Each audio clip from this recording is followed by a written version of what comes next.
Your attention, sir. Okay. From 1789 until 1947, our nation won some of its greatest military victories under the direction of a Secretary of War operating within a Department of War. Today, with this executive order, you will authorize the current Secretary of Defense and the current Department of Defense to once again embrace this great lineage and once again be named the Secretary of War and the Department of War. So this is something we thought long and hard about. We've been talking about it for months, Pete and I, and Dan. Dan came into the fold. By the way, a great general. He headed up the, I wouldn't call it an attack. I'd almost call that one maybe even more than an attack. What he did with Iran, you saw the success of that operation. It was perfect. In fact, this was sent to me by the great company that makes that particular B-2 bomber, and it was flawless. It was actually flawless. They flew for 37 hours back and forth, and there wasn't a bolt that was out of condition. There wasn't an engine failure. There was no problem. It was a perfect attack, and it knocked out any possible nuclear capability for Iran, which nobody wanted to see, and we weren't going to put up with. So great job, Dan. And we've been talking about this Department of War. So we won the First World War. We won the Second World War. We won everything before that and in between. And then we decided to go woke, and we changed the name to Department of Defense. So we're going Department of War. And I'd like to ask our Secretary of War to say a few words. Pete Hegseth. I think it's a much more appropriate name, especially in light of where the world is right now. We have the strongest military in the world. We have the greatest equipment in the world. We have the greatest manufacturers of equipment by far. There's nobody to even compete. And you see that with this and so many other things. The Patriots are the best. Every element of the military, we make the best by far. So, Pete, I'd like to ask you and maybe Dan Raisin-Cane to say a few words, please. Mr. President, thank you. After winning a war for independence in 1789, George Washington established the War Department, and Henry Knox was his first Secretary of War. And this country won every major war after that, to include World War I and World War II. Total victory, Mr. President, as you said. Then 150 years after that, we changed the name after World War II from the Department of War to the Department of Defense in 1947. And as you pointed out, Mr. President, we haven't won a major war since, and that's not to disparage our warfighters, whether it's the Korean War, or the Vietnam War, or our generation of Iraq and Afghanistan. That's to recognize that this name change is not just about renaming, it's about restoring.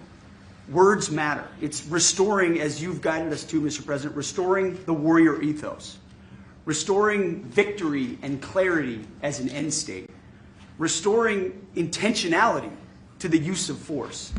So at your direction, Mr. President, the War Department is going to fight decisively, not endless conflicts.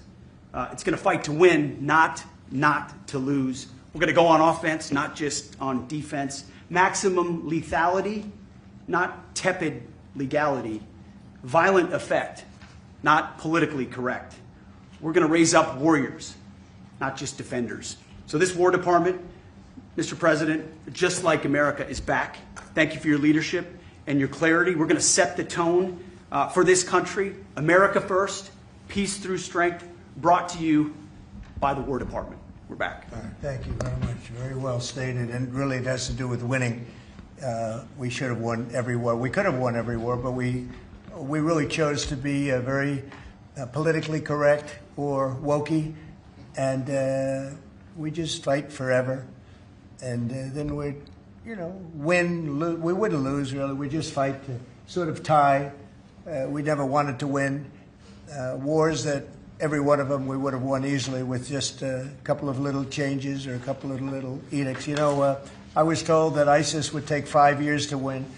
And Dan Kane, when I told him how long would it take, he said, I think about 4 weeks, sir. I said, what do you mean 4 weeks? I was told 5 years by the people in Washington. You know who they were? 5 years. I said, you can't do it in 4 weeks. I actually flew to Iraq to meet with him, and I met him at a big air base, and Remember that famous day, right? It turned out to be a famous day for our country because you're now the head of the Joint Chiefs of Staff, which is the biggest deal. And he is because he did things that everybody said couldn't do. So they said it was going to be 5 years, and he knocked them out in about 4 weeks total, 100%. We took over, and ISIS was gone, and pretty amazing. But we never fought to win, and now if we have to fight it all, we solved 7 wars. We have the one that I thought was going to be probably one of the easier ones, and that's with President Putin and Ukraine. And that turned out to be one that's a little bit more difficult, but the 7 are done. They were supposed to be much more difficult to solve. I solved every one of them, and we're going to get the other one done too. But it turned out to be a little bit more difficult than I thought. And it'll get done or they'll be held to pay.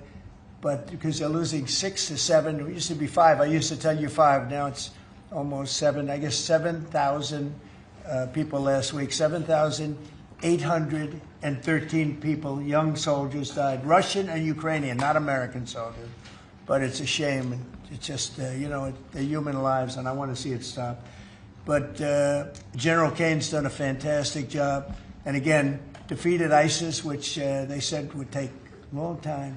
And it didn't take a long time at all, and did other things that people said really couldn't happen. We have the greatest equipment in the world. We have the greatest soldiers in the world. Dan, say a few words, please. Yes, sir. Thank you, Mr. President. It's a true honor for me today to represent the incredible men and women of America's Joint Force. Today and every day, the 2.8 million servicemen and women stand ready to fulfill our sacred duty to protect America at home and abroad. As the President said, America's military is the single most powerful fighting force in the world. The mission you and the Secretary have given us is clear and unambiguous to deliver peace through overwhelming strength. And I remind everyone that the U.S. military can reach any adversary at the time and place of our choosing. Service to this nation is an incredible gift, and we're grateful and honored every day to do so. Thank you, Mr. President. Well, thank you, and it's an honor to sign this. And we will do that right now.